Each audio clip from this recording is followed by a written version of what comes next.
Берем 3 яйца, 2 столовых ложки сметаны,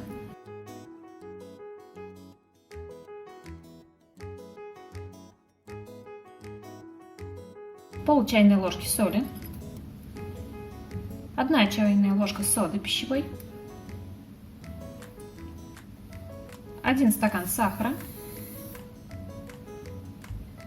Начинаем все перемешивать.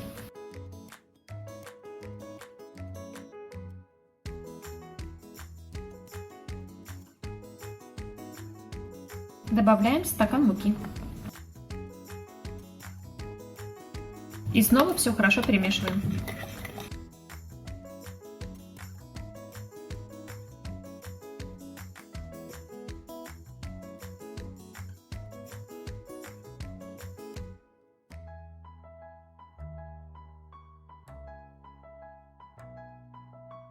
Вот такая консистенция у нас получилась.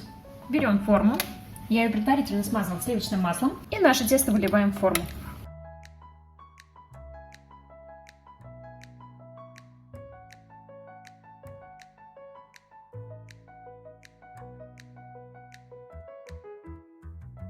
Разравниваем.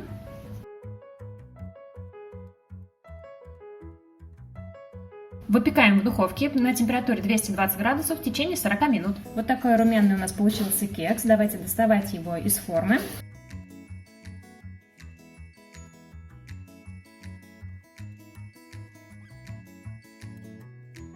Можно его украсить еще сахарной пудрой.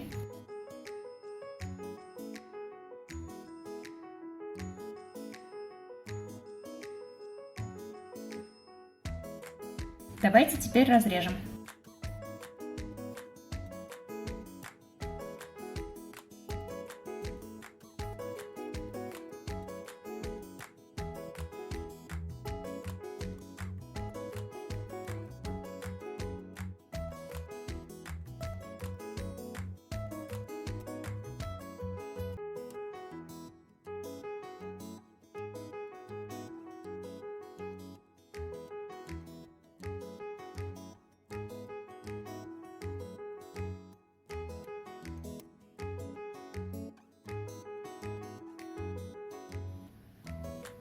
Мы пошли пробовать, а вам желаем приятного аппетита!